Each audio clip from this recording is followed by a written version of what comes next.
What's up, everyone? Welcome to my corner of the internet. I'm your host, Ryan Cramer, and this is Crossover Commerce, presented by PingPong Payments, the leading global payments provider helping sellers keep more of their hard-earned money.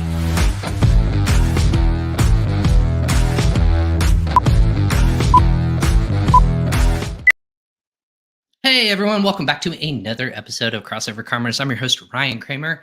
And this is my corner of the internet where I bring the best and brightest in the Amazon and e-commerce industry. Today is no exception. That being said, this will be our last episode live before the craziness that is Thanksgiving / Black Friday / Cyber Monday. It's all there. We'll be going live again back on Cyber Monday, but before the holidays kind of kick our butts, this will be our last one to talk about it before we stuff ourselves full of turkey and all the deliciousness that is Thanksgiving here in the United States. If you're international or if you're a seller and you're going to be working through the holidays, God bless you. And we'll be thinking of you. But as always, this is a crazy time of year. So it'll be something that we'll be talking about today. I think the craziness that was alluded to earlier this week, how announcement of the new Amazon updates of terms of service are coming into play. But before we kind of go down that rabbit hole, if you will, just want to go ahead and give a quick shout out to our presenting sponsor, PingPong Payments. PingPong Payments, no, they are not a table tennis company. Again,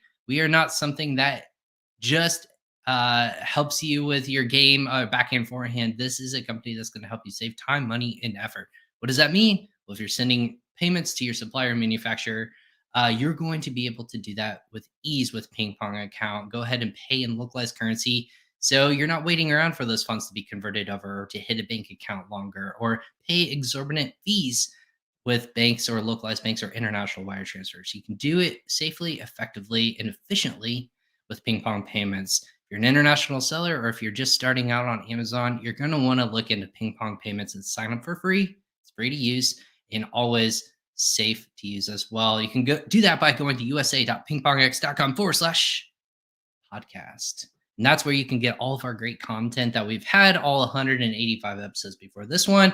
And if you're watching this one live, welcome on LinkedIn, Facebook, YouTube, and Twitter. Or if you're listening to us on the audio formats, thank you for tuning in and listening to our show as always on your favorite podcast platforms, whether it be Apple, Spotify, or Google Podcasts, wherever you can find a podcast. There's so many different platforms. Will be on your favorite for sure. So that being said, just want to go ahead and get things kicked off as kind of the world kind of evolves. Like I said, as sellers grow and evolve, there's always these different kinds of support systems you can go to, whether it be groups, whether it be agencies, or whether it be just mentors. There's a lot of different people who have walked the walk and now are talking the talk. And one of those people I would put in that category would be Will Haire of BellaVix. Will and his team over there are actually they're a boutique Amazon agency for ambitious brands, as their website says, but they are helping people navigate the waters, the treacherous waters that is Amazon. He's seen a lot in his time over there, so I thought it was appropriate to bring him on as a person of a guest on this podcast to talk advertising based on product maturity, whether you're just beginning or you're growing to 5, 6, 7 figure, 8 figure sellers month over month, year over year. You're gonna want to tune in and listen closely. So that being said, want to welcome to Crossover Commerce, Will Haire of BellaVix. Will, welcome to Crossover Commerce. Thanks for turning in today. Excellent. Thanks for having me. I'm a great introduction, and I'm super excited to be here to talk about advertising. And I know last minute, but we're right here at Black Friday, so we're going to talk a little bit about maturity. And I'm sure we'll have questions about, what can I do to get my products to show up top of search, and happy to cover any of that stuff too. So, Ryan, thanks for the introduction. Thanks for having me, and I'm ready to talk a little bit about advertising and how it kind of plays into your products depending on where they are in terms of maturity to market. Absolutely. Well, before we get started, what's the story of Will? What's the story of you and BellaVix, and how did you get to where we are today? Let's give that quick introduction of you yourself and how we're talking today. Excellent. Sure. Yeah. So my background has always been working in agencies and e-commerce agencies. And then over the last 10 years, got solely focused on marketplaces, mainly around Amazon and Walmart. Always in the advertising realm. That's kind of where my strong suit is and what my background is.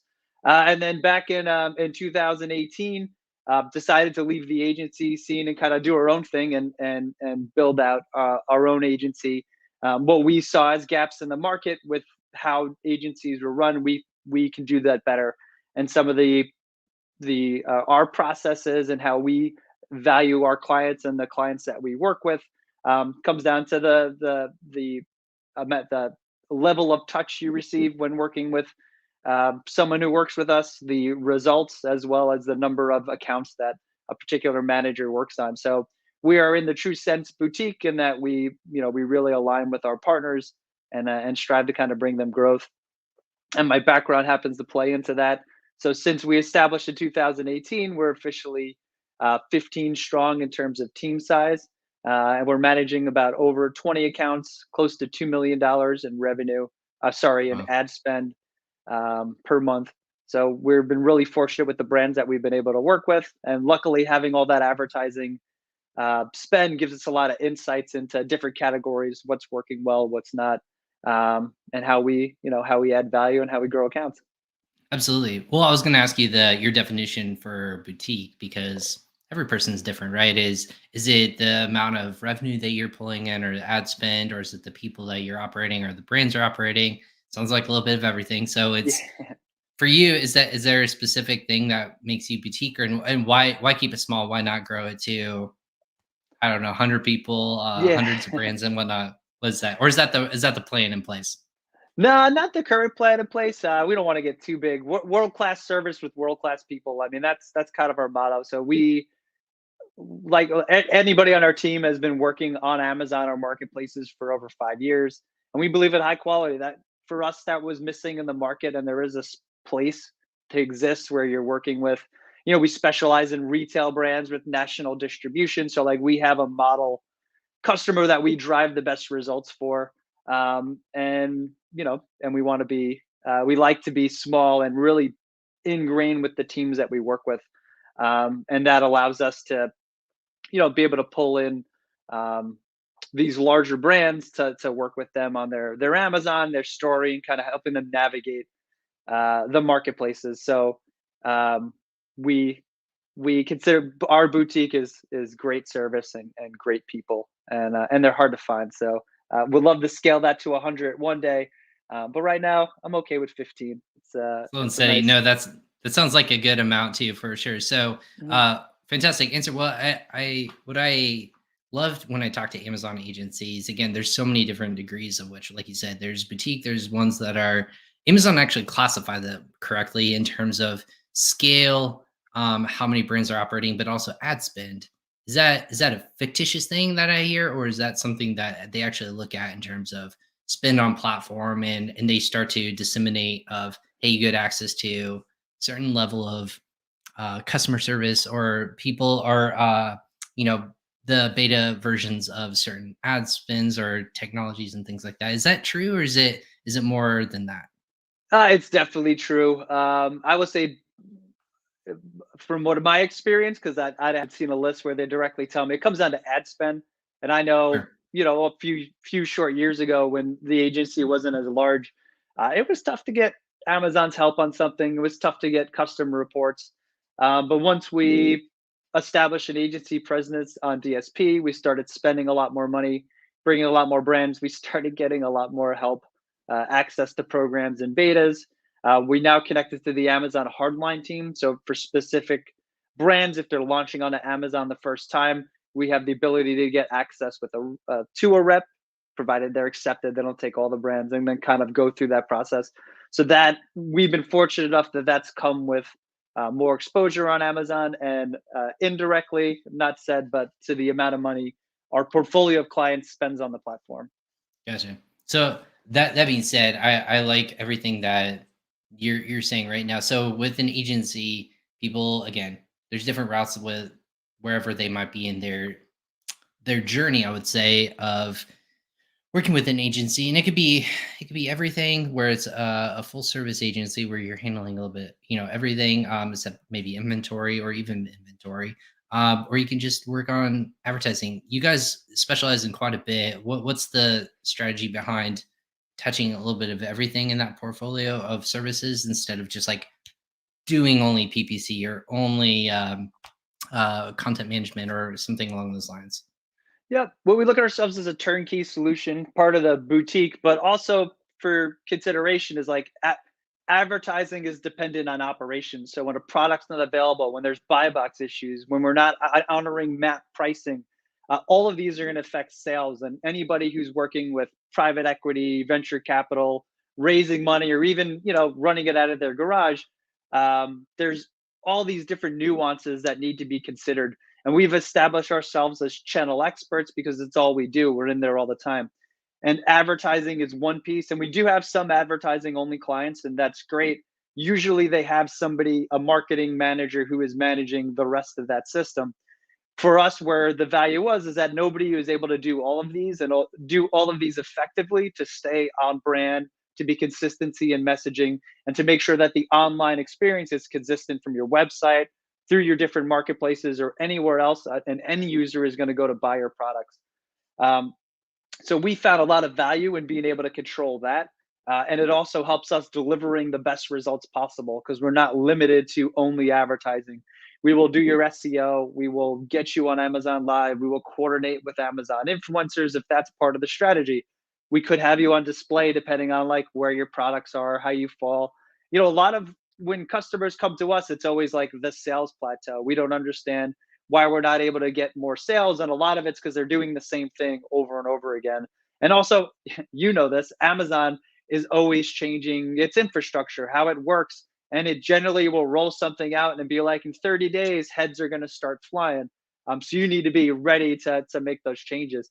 An agency like us, because we handle every aspect of it, we're in the know. Generally, we catch these updates before we reach out to our clients. If necessary, we come up with a plan of action. So the reason why we do the full channel is because that allows us to deliver maximum impact and maximum value. And that's kind Right. of what we go for when we're, vetting out who we're going to work with and how we deliver our services.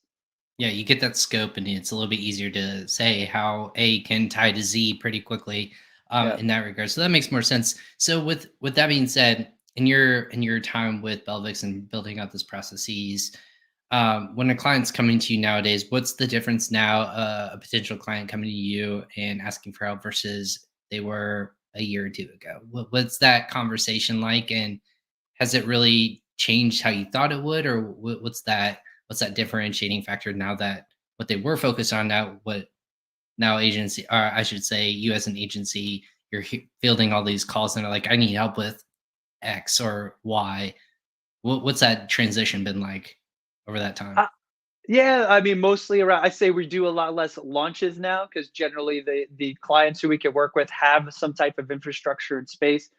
What we have found that we've been really successful at is taking brands doing under 100,000, between let's say 60 and 70, and helping them scale to over six figures. And a lot of that is, a lot of it's obviously putting display, making sure we have good follow-ups, package inserts, and working with the logistics team, the marketing team, make sure we're promoting our products and Amazon when available. And something very common in the space, why should I advertise my Amazon products on my Facebook or social? Why would I want to cross streams? And a lot of it's the concept, and I understand it. If if you have a Shopify site, is that they're worried about cannibalizing their traffic. So Mhm. these are common conversations, and it's educating them that you're not. They work together. Customers are going to spill over from either side. I like to say 50% of growth happens from off Amazon and 50% happens on Amazon. So as long as you're 20% of the time in the mix, their general marketing mix, like these are different things that we push for. We advocate for the marketplaces in order to kind of maximize the potential on there. We also change the KPIs we look at. So from an advertising perspective, used to be a lot of ACOS and ROAS, and what we found is that's limiting. While you can achieve efficiency if the product has a lot of reviews, that you're showing up top of search and you have category dominance. Well, if you don't, that's not always the best threshold. So if we're going to be doing these other marketing mixes, how do you count for those, and then how does it tie to total sales? So we may move over to a tacos mentality depending on what the strategy is. And if you're in complete launch, it might just be impression share. It might be general sales as a basket and what that investment look like. So the conversations over time has changed into the types of challenges that we're dealing with. But at the end of the day, I feel like everybody goes to the agency with the same thing in mind. How do I make more money on these marketplaces? And that's a lot of what we talk about. It's so easy. Like that's a catch-all Mhm. phrase that I'm sure everyone can attest to. So that being said, how do we make more money working with an agency? Well, no, I'm just kidding. Yeah. So you alluded a couple of things like you less launching products. I'm kind of curious. We talked pre-show a little bit about this of Amazon's updating terms of service, and they're being pretty specific in terms of ranking, manipulation, how people are putting products and how people are even finding their products. And the common consensus is Amazon doesn't want you to use the guardrails to get outside, build up from it. What I mean by that is you don't want the ecosystem to get the outside benefits Yeah. of pushing products. And if it's not within Amazon's ecosystem, it doesn't fend well for sellers. Basically, they're just saying keep it in house, send traffic to us, all fine. But if there's a secondary benefit that you're trying to get out of it, whether it be ranking manipulation or just sales history or whatever that looks like, it doesn't fit well. A lot of people say, well, advertising and self and any sort of outside traffic is in fact that sort of gray area. What's your take on these new wordings that are going to go in effect? Probably literally the worst day it could possibly Yeah. happen on Black Friday. And if seller listening to this is not sure what we're talking about, or if you're a brand owner just listening to this, Amazon's updating the terms of service for the first time in quite a while, and they're being pretty specific in terms of driving traffic from outside entities to Amazon and what that looks like. What are your take on it? What's your team's take on it? And is this a pretty significant thing, or is it just kind of what you've seen in the past? You know, I always think it's a significant thing because I prepare for the worst, and the fact that they called out certain programs like Search, Find, and Buy and other um, programs that manipulate search results, not in the way that Amazon's intended, they will catch you. Um, we as an agency have always been white hat, so you know comes down to ratios, and if you're unable to do these programs, that's great. Invest them in your website, invest them elsewhere. But there are programs you can use on Amazon that are completely white hat. That includes working with influencers through the Amazon Live program.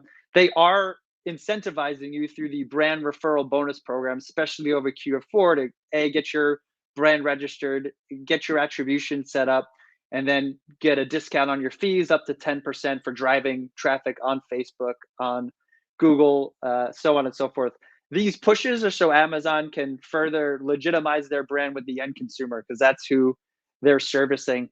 So I'm not surprised. Will they catch people right away? Probably not. I always wonder how they catch some of these really in-depth schemes, but they're going to figure it out.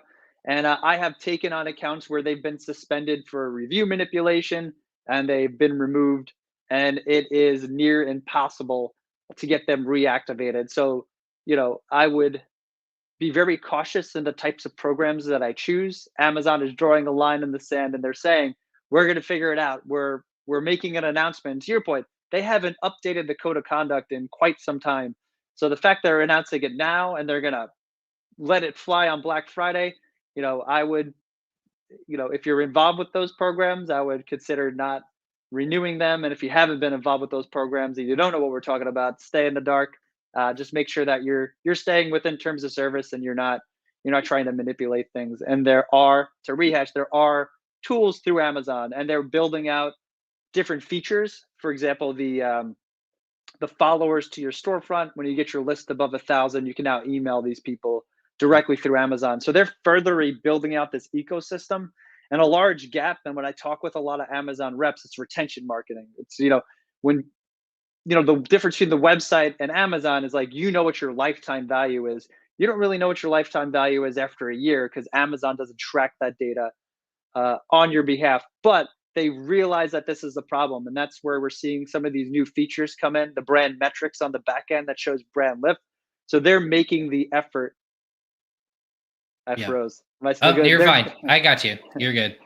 They're making the effort to make this a thing. So I would be cautious, and that's off my soapbox. That's it.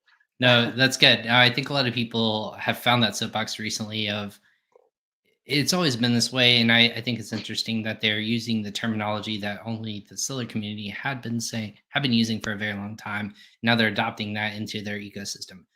My only always concern, I think this goes to our main topic of based on product maturity. Again, the topic that we're going to be discussing today. The difference between starting as a seller, SMBs or small medium sized businesses, and launching products on Amazon or just bringing a product to Amazon, even if it's direct to consumer, is so much more difficult nowadays than it was 3 years ago, 2 years ago, even. And that's because of all these different changes, but also just being able to kind of stand out in the regards. It's been pushing to a place where it's only advertising spend if you have a good pocketbook or you just have deep pockets, you can overcome those objectives. But obviously, if it's a good product, you have deep pockets and you can really stand out on the marketplace. It's not always the case now for beginner sellers who don't have the luxury of just starting out with zero reviews. They don't have that ecosystem. Are we going to start to see this line in the sand, if you will, of people who have already been successful on Amazon? They're going to continue to be successful because they're already there. They have thousands of reviews. There's no cap on reviews, which I also think is somewhat of an issue of how much is too many reviews. Like if a product's 30,000 reviews, now I'm trying to have a competing product, how am I going to even come close to that number of reviews and compete with those things? So what's kind of this division? Do you see that happening, or do you think there's going to be these ways where small and medium sized entrepreneurs, sellers are going to be able to still stand out in some sort of capacity? Still stand out, but the market's changing. So like Amazon, if it's not obvious, is more about brand. It's about the between the brand registry process, like what's the differentiating between eBay, even Walmart, for example, which is loaded with resellers, is the brand.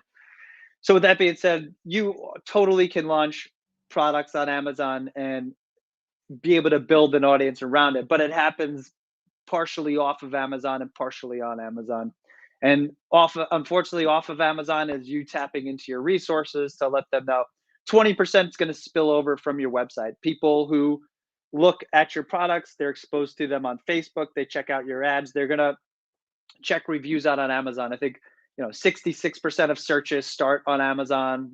89% of people will go and look at reviews before they actually go and make a purchase. So no matter what, your customers are on Amazon. What you pay for exposure and how much you invest comes down to what you can afford. As a small, let's talk about the scenario. As a small business where you're self-funded, maybe you're flipping these things out of your garage and you've bought some inventory from wherever you're buying inventory from.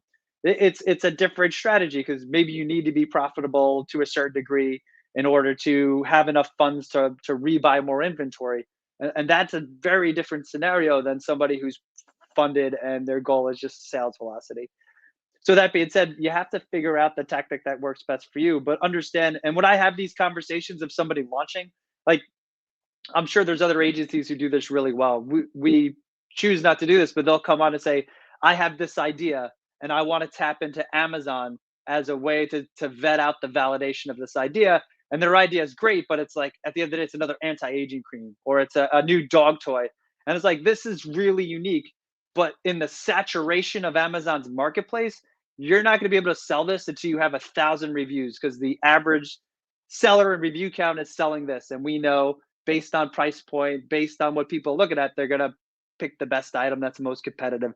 So unless from the moment you source that item to getting it onto Amazon, you're able to compete with the mature sellers on price point or features or bundles or something unique that's going to have somebody look from a 1,000 reviewed $19 listing to a 50 reviewed, $15 listing. There needs to be an incentive to take a jump. And the small businesses have the challenge of putting their products in front of customers and competing with established advertisers. So I say it's a lot harder. And when I have these conversations, I recommend that they find a good social media company and they build their audience off of Amazon.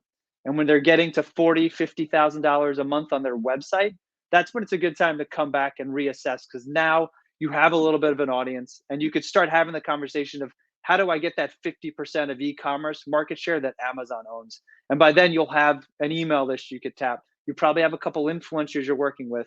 You'll be able to get cross exposure to your Amazon through these different platforms that are generating you money, that you could do retention marketing, that you could capture email addresses, and you could touch base when you have different things that you're doing that are noteworthy. So that's when it comes to launch for small businesses, that's generally what we recommend. And like I said, that's just our agency's take because of the types of clients we work with and our experience. Do you ever suggest from the beginning that you're going to really focus on brand searching brand searches, or is it more just based upon the product search itself? Is that I say that in the maturity phase of, if you've established a brand off of Amazon, people know you or aware of you, they're saying like, Will's dog treats or something like that. If Will's dog treats is something that resonates with people and they're like, I know it because they're organic, they're great for my dogs, we specialize in small, medium-sized dogs, or something like that, where you've differentiated yourself in that regards. You start that off of Amazon, you bring it on. Is that where you start to direct people to, is like, hey, find us on Amazon? By finding us, you mean searching for our brand, and that's going to bring Amazon more of a, hey, they're searching for not just dog treats, but Will's dog treats, and Yeah. so on and so forth. Is that where we're seeing this evolution into the mature branding phase Nailed of it. building a business? Yeah. But we're not actually directing them to do that. Search manipulation, we wouldn't do that anyway. Right. It'll happen Right. naturally. They'll just search Naturally. Yeah. Will's dog treats and it'll start picking up, in your search term report, if you're advertising, even some of these third party tools that, they're able to pick it up. So yeah, but that's it. You want to build those. And when you're getting brand searches, then you can compete on product. And we don't limit ourselves to search in launches. So generally, if we're doing a launch, um, let's talk about another brand now. So it's not a small business, it's a mid-sized business. They launch products pretty consistently. Um, we would be looking to leverage display advertising, retargeting people who have been exposed to the brand or repeat buyers of the brand, and kind of build a little pool like that. And then we'll be using search to kind of get in market shoppers, understanding that probably for the first 6 months, our target ROAS is going to be between 50 cents to 80 cents. So we're going to be operating a little bit of a loss, but the goal is to get total sales velocity. So, how do we just get sales? We know we're going to convert, 2 to 6% of those sales are going to leave reviews based on our post-purchase email sequences or doing the request to review feature. So we have all these mechanisms in place. And then the strategy, of course, a one-time purchase versus a repeat purchase, that'll change slightly. But with these products that are funded, it's known going in that the investment up front, is this. We would recommend enrolling into programs like The Vine. If you can apply and get into Launchpad, great. These are programs that will give you a heads up. But generally, at the end of this program, targeting, you want a listing that's going to come out with at least 50 reviews and still be, pricing isn't everything. If you have a better quality product because it has these features, you could be higher priced, but you're going to start needing to show some reviews if you have any chance of competing in the general market for general search terms, which is kind of that transition from phase one to phase two. Is how are we getting sales for product oriented, bottom of the funnel, super relevant, long tailed keywords? There's an SEO strategy tied to that, but simply put it, from an advertising standpoint, are we getting those good?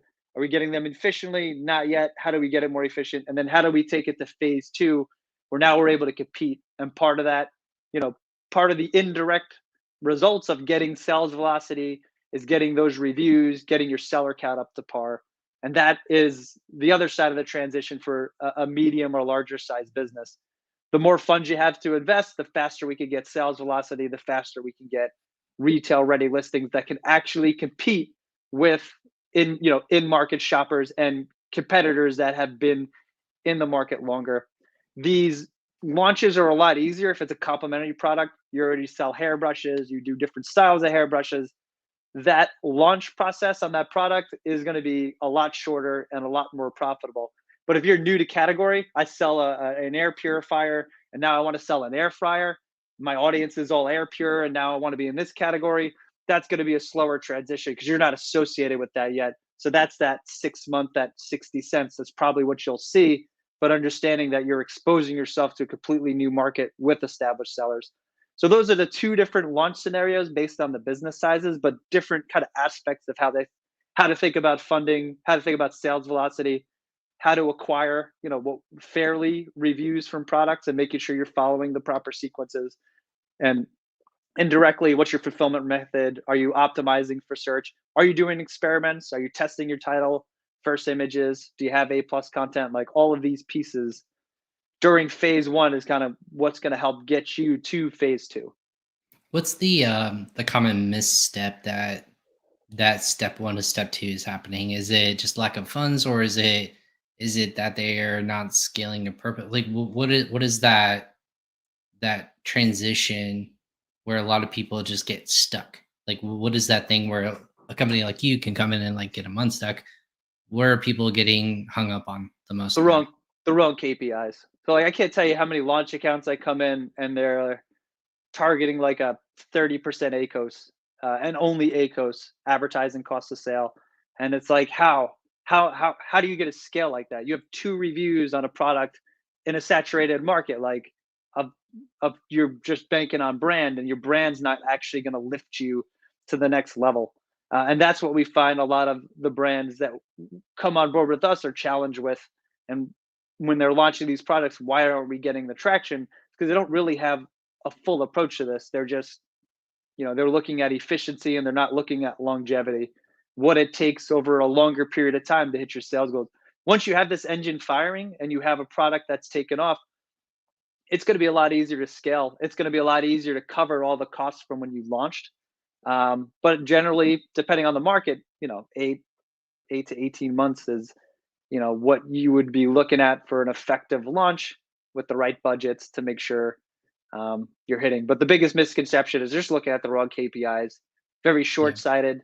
And unfortunately, to grow on Amazon, where brands have presence and products have clout, it costs money.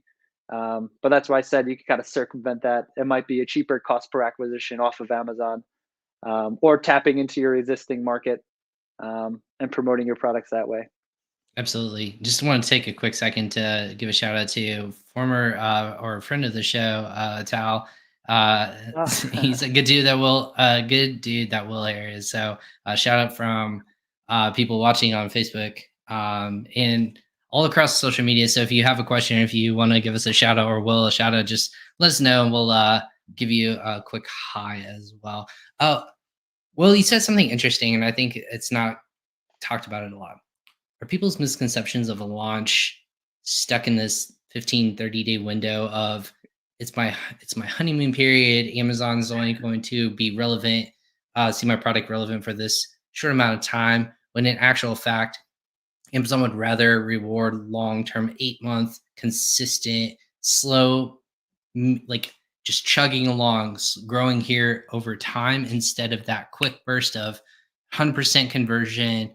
All of a sudden it's launched and with rocket fuel all the way to page one, and then all of a sudden if you dip below 100% conversion, you're going to be torpedoing to the bottom. Is that why all of a sudden you're starting to see this change at the top, but then all of a sudden it'll just sink and someone else can replace you because of that context? There's not that long tail approach. Instead of like, it's almost like short and to the point, but otherwise they want to build that consistent foundation, and then Amazon rewards that more. Are we going to start to see that more, or what's your take on that? Yeah, I mean, it's speaking of one of our strategies, but yeah, I think you hit it. Is that in a short period of time, people are expecting a lot of growth, and they're trying to train the Amazon A9 algorithm. And for example, when we launch a product, we likely for the first 4 to 6 weeks won't use auto campaigns. We'll do reverse ASIN scrapes, and we'll try to put the most relevant keywords in there because we want to train Amazon to what we actually convert for, and then introduce more broad keywords as the product's picking up sales.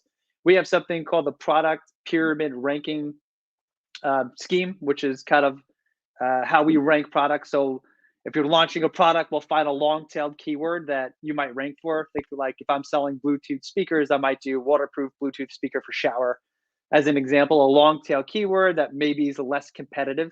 And I will build an ad strategy and the listing around that keyword. So we're competing with less people. Ideally, we have our margins in there and we're getting that sales velocity. And as sales pick up and we're ranking for the root keyword, Bluetooth speaker, we could kind of pick different avenues and kind of build up, work our way up the ladder. So eventually we're have a good listing, very competitive, review and price rise, and now we're ranking for Bluetooth speaker, near your pool. So we've graduated from the shower to the pool, for example. But that's kind of the methodology. It's what are the long tail words? Is this still relevant? Can I convert for it?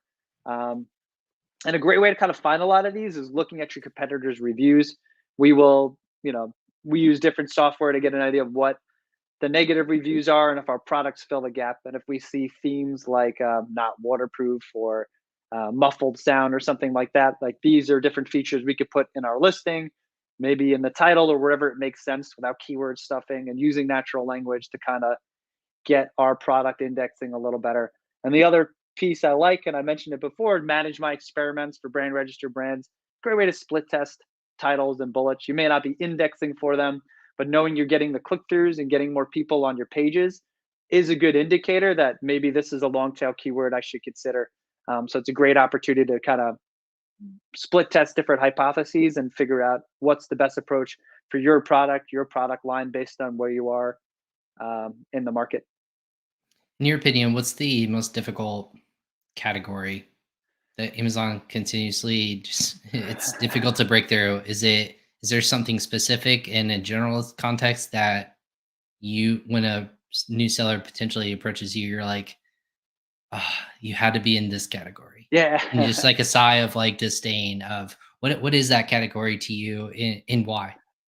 I can name three off the top of my head. Yeah, And it calls out like, I'll be straight with you guys. The riches are in the niches. I had a business coach a few years ago who told me that, and he's absolutely right. So, like, I like uh, that. for for example, beauty, pet, and supplement are three of the hardest categories to penetrate. They're super high cost per acquisition, generally high cost per clicks. Like, and you're competing. Like, if you sell anti-aging cream, welcome to club, everyone, because there's so many anti-aging creams out there. So as I said, like those categories are generally pretty hard. But if you have something really niche, like use banana peel extract and it's tied to the fountain of youth somehow, like then you have kind of a better chance and a better story. And in those, especially in those particular categories where it's it's not brand agnostic. Like if I'm buying a supplement or I'm buying some beauty product, I've probably been exposed to that beauty product through an influencer, through wherever I browse when I read magazine articles and everything else. So that's why it's important to have that the beauty brands who succeed are well building their brand off of Amazon. And Amazon tends to be a second thought. And when they hit a certain sales threshold, they realize that there's an opportunity. So that's what I said, in categories that are not brand agnostic, that people generally not discovering your brand on Amazon, you need to really consider what's your off Amazon strategy and how does that tie into, overall growth. So here's my question: if that's the case, why do people continuously launch in that space? Is there data that is completely wrong and pointing to it? There has to be a reason why the continuous launch in these areas, albeit probably not as much as there used to be. There's still people who come into market and think, I got it. It's something that's worth my investment. They know the cost up front. I think everyone in the space says these are all, I would agree with you, very difficult. I would say expensive, not difficult and expensive or interchangeable in this context, but people know this coming into it, yet you still see the innovation, the creation of these types of products. So why is that the case? I think it's the niches, and I think there's a misconception why there's a lot of really large numbers out there. 50% of all e-commerce happens on Amazon. People fall in love with this idea. It's so large, and if they see my product, why wouldn't they convert? But I think what is failed to be realized is that their particular product might be competing with thousands upon thousands of sellers. So you might see something like this particular product opportunity has a $12 million a month, um, average estimated monthly revenue. So you're like, Mhm. oh, can I tap in to get 5% of that?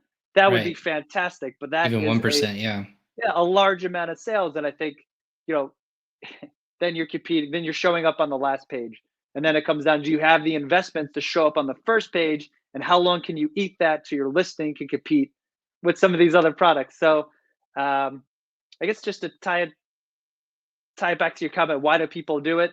Um, it's a necessary evil. You should be on Amazon. You should be on all marketplaces. Should you have an agency and should you be dumping a bunch of money into it? Not necessarily. I think that's what it comes down to. Like, where is your biggest bang for your buck?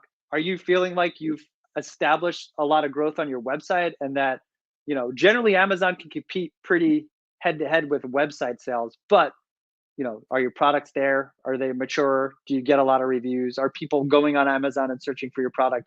So like these are the pieces, it's an omni-channel experience. It's an omni-channel world. So you're no longer gonna, it's very like if you're a brand agnostic product, hey, I'll use the garlic press like everyone. You know what? I'm gonna use a lemon squeezer. I'm not like Do it. everybody else. Let's start a Go with trend the lemon now. squeezer. So if you sell lemon squeezers, that's something that's brand agnostic. You could probably sell a lemon squeezer with little to no reviews and just compete strictly on price point or function. So my lemon squeezer, for example, also squeezes limes. It has a built-in little flap. I could put a lime in the top, or I could put a lemon in on the bottom. That's a differentiating property that not all the lemon squeezers have, which means you don't have to compete on reviews and you can likely acquire shoppers who are doing product searches like lemon squeezer. And like that's a big difference. And those days, those product niches exist. They'll always exist. There'll always be innovations in the market. And you'll be able to sell widgets or whatever else you want to make money. But for brands who are not as agnostic to the types of products that they could bring in, they need to establish a brand. They need to build an audience, and that costs money and takes time. You can build an audience on Amazon, but it's expensive because you're leveraging only advertising networks if you're staying within compliance of Amazon's terms of service. And I think that's the reality of the situation. And sellers who come in with no website sales and have maybe just done wholesale and they think that Amazon's going to be the platform that they can launch a product and just make money hand over fist. That's not the case unless you have a super widget or super niche product. So I want that to be clear. It's not, Right. not that you shouldn't be launching a product. You should. The shoppers are going to go everywhere to find it. It just doesn't mean that you should be dropping excessive amount of money into the marketplace when the longer term value and what is going to add value is maybe your website, maybe your social media, maybe wherever your customers are that you can turn them into ambassadors. Right. In the final, 10 minutes or so that I have you, well, I'm curious. Talk about products being mature. Is a lot of these kind of hiccups and these barriers just the just the subject of a mature marketplace that's going through growing pains, and you're going to see in real time all these different holes that when you have millions of people who are poking at it from all sorts of directions, launching new products at scale and things like that, is it just the nature of finding a mature and like settling and finding that like foothold and then really making it so that the marketplace as envisioned long ago when it launched and opened up to third party sellers no more than 20 years ago. I'm giving myself a lot of time here. I would say Yeah. 15 years ago. Uh, is it just the nature of just the real time growing pains and at the scale, and then you'll start to see as this natural like evolution, you'll get that road path a little bit easier to kind of go and move forward instead of the quote wild west where you alluded to it, people throwing products up there and people are just like, yep, that's an easy way to find it. I can get it to me quick. It's not the case anymore. It's just a development of a mature marketplace as well. Yeah, I think you hit a lot of points, and I would agree. I think that's just as Amazon matures and puts more restrictions on.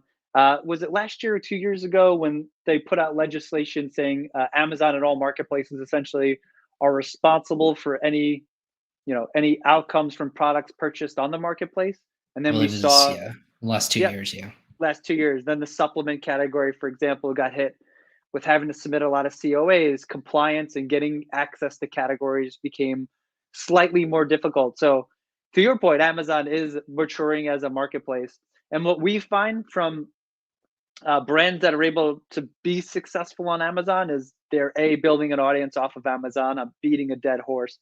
But the other thing is they're able to launch complementary products pretty quickly, like generally in like a 6 to 8 month period. We're finding that these brands have lined up different products to launch, and they're complementing products that are doing really well. And so they're able to kind of cross pollinate with products that sell well and expose them to new products.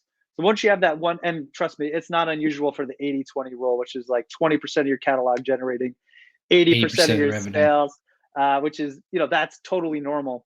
And the brands who are able to do it real smartly are able to kind of tap into that, expose different product lines, do package inserts, give out free samples. Like they're able to do all these different strategies to kind of try to pick the other items. And the goal, when you're at that maturity phase, I have one or two products that are doing $100,000 a month. How do I get more products to do that? It's testing, pulling it out, seeing how your audience reacts to it. How fast are people going to buy it online?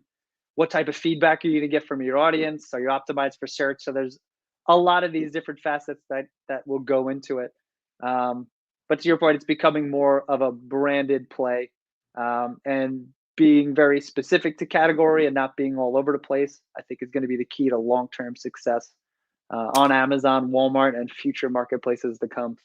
Right. So in the with this is being notoriously one of the busiest and most expensive times of year to be shopping and selling online. What's kind of your what's the data telling you right now, Will, in terms of how this week and next week are projecting to go? Is it better than last year? Last year was a very big nuance of just Prime Day. just not just well, Prime Day was in Q4 in October. Yeah. You had a lot of people kind of spreading out the spending. It was in Q4. There's a lot of, we've talked about this ad nauseum here on this podcast, inventory issues. There's a lot of different, prices of PPC and advertising continuously going up. People don't want to go out of stock because that's just going to cannibalize your listing. The relaunch and so on and so forth. What's the data telling you this year? Is it even more shopping online? Are people seeing that still that bigger bump even over last year? And even starting earlier. So I'd say, we had all our accounts set up for Black Friday before October 1st. And I would say by mid-October, we're starting to see a pickup. November, month to date, we're seeing consistent week over week change in spend. Cost per click is going up. So right now, what we're estimating is we're going to see about a 53% bump in demand on the platform. We're hoping that our conversion rates remain consistent, and that we'll be able to capture that additional traffic. Speaking like category agnostic, but that's kind of what we're estimating. And I expect at least 20 to 30% growth in cost over the T5 period in terms of your cost per click and your cost per acquisition. But understand, after that, you'll be coasting into December with hopefully better listings, better BSR, and better organic placement. So I was gonna say, is there a surprising metric that kind of stood out to you in the trends that are going that way? Is it are people just like looking a lot more? Is the conversions down? Is it higher than expected? What are your takeaways if you had to bundle it up in one or two key takeaways? Yeah, key takeaways is I would say conversion rates for us have been pretty consistent. So people are shopping. We are running promotions like for the brands we work with. Like we pretty much started Black Friday sales November 1st, and we're just cycling through them and leveraging some off Amazon strategies.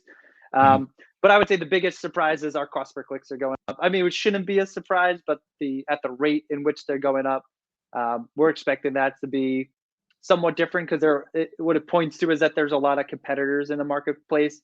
And we're also seeing, if you look at the brand metrics feature, for those of you guys have had that information on the dashboard, what we're seeing is that for brands that we would say have category domination, which is above 40% category ownership, we're actually seeing that start to shift down. So we've had two specific brands that owned a specific category, and as November went around, they dropped from that 40 to 60% ownership down to that 20 to 40%. What's really interesting to us, it's pointing that people are just throwing money into Amazon right now and hoping for the best results. So market saturation and very competitive. So we'll see how it shakes up. But I expect everybody to have a good holiday because it's still Black Friday and Cyber Monday. It's going to be better than it was last year. And I'm expecting a lot of happy brand owners going into the new year. That's good. I was gonna say 2022. What's that look like? What are you guys excited for? What's um, BellaVix looking into? Like, what are you excited about going into another exciting, I would say, and growth year? Heck yeah. Well, thank you for allowing me to talk about it. We're really excited Yeah. about Amazon Live. So that's a new service that we are rolling out. We have a large list of Amazon influencers we'll be working with. We're taking on brands now who want to be part of the Amazon Live experience. So for us, it's the QVC equivalent on Amazon. We have worked with brands who've been on Home Shopping Network and QVC, and generally they see a large pickup. We know that Amazon's investing in this. They're making it more part of the user journey. It's showing up on product detail pages when live is going on, and there's more influencers talking about it. So we feel like we're on the cutting edge as we kind of figure out how this system works and how to best leverage it cost effectively for the brands that we work with. Absolutely. What if people want to get in touch with you? They like what you hear, they have questions, and they just want to kind of pick your brain. What are those best ways to either get in touch with you or get in touch with someone from your company? What are those ways to do that? Beautiful. Yeah, the website, of course, bellavix.com. You can just submit an inquiry. If not, my email, you can email me at hello@bellavix.com, or find me on LinkedIn. I'm pretty active on LinkedIn. I post almost every day. You can just shoot me a direct message with any questions. And I'm also part of a few LinkedIn groups, but that could get messy. So the website or my email is the best way to get a hold of me. Sure. Where's the name BellaVix come from? We never established this. I think it's unique and different. Is it a combination of terms or something that we're Yeah, not seeing? Yeah, so my son's super jealous, but Bella is Italian for beautiful, and Victoria is my daughter's name, which I call Vix with an X. So we put it together. My son wasn't born yet, so sometime in the near future, I have to launch another company and call it Sebastian or some type of deviation off that. But it's named after my firstborn, and when we started the business, she was new to my life, and she inspired me to start this business. So That's she'll that's forever have a beautiful. part. Well, I love that. And well, that's a beautiful thing. And I would say like you can use lots of things with Sebastian Bash, anything of that. I mean, it sounds like abrasive, but something No, if I it's a like tool, Bash. yeah, He's a 2-year-old, the terrible twos. He bashes everything. So there you go. I'll send you the royalty check when it gets off the ground. Please do. Yeah, we'll have to talk about that. No, well, it's been fantastic chatting with you today. I know you're busy, especially this time of year. Hopefully, you guys find some time to rest and relax and kind of enjoy the holidays. But obviously, it's a busy time for brand owners, but also Amazon agencies like yourself. So, congratulations on success. I'm excited to kind of watch you guys grow, and we'll catch you on the road if you guys are doing events and stuff like that next year. We'll stay in touch for sure. Now, friend of the show at Crossover Commerce, thank you so much for hopping on today. Thanks. Thanks very much for having me. Look forward to working, being part of the system. Absolutely. Thanks, Will. And again, thank you everyone else for hopping on Crossover Commerce today. There we go again. My computer doesn't want to work today. It's already on vacation mode. So that being said, I want to thank everyone else for hopping on and coming and listening in my corner of the internet today. Again, this is Crossover Commerce episode 186 with Will Haire of BellaVix. Lots of great insights there. I think that it's super fascinating. Love the data points that we were able to share. It was touch and go. I thought we would hear a little bit of a downturn in terms of growth, but it's interesting to hear brands continuously grow. But that's the nature of e-commerce, right? I think as crazy and as hectic as it seems that now of us in the weeds on a day-to-day basis, when you take a 10,000 foot view of the industry, the growth is going to continue to happen. Again, everyone, retail in general of 100% of retail spend in the United or in the world, only about 15 to 20% is online e-commerce spend, and of that is 40% of Amazon, 41% of recent history and statistics. So lots of opportunity to be growing a brand on Amazon. Still very difficult to do. It's become a little bit more barrier centric, but overcoming those things and mature products will always outlast the flashes in the pan. I think brands will see a lot of uptick. this holiday season as well as the in the future, but then also just growth in general. I think you're going to see a lot of people kind of that mature marketplace as we talked about. It's going to lend to a lot more mature brands coming into the space as small and medium-sized business owners continuously launch new products and new services. But then also just those bigger brands that are established off Amazon coming onto Amazon as well. It's going to be great, fun to see. I can't wait to see what that journey looks like. That being said, this is episode 186 of Crossover Commerce. You guys have a great holiday weekend if you're celebrating, if you're working, which a lot of you are in the Amazon world. Stay sane. Good luck. And we hope to see you on the other side with all this. Good luck. And we'll catch you guys on another episode next week. Take care.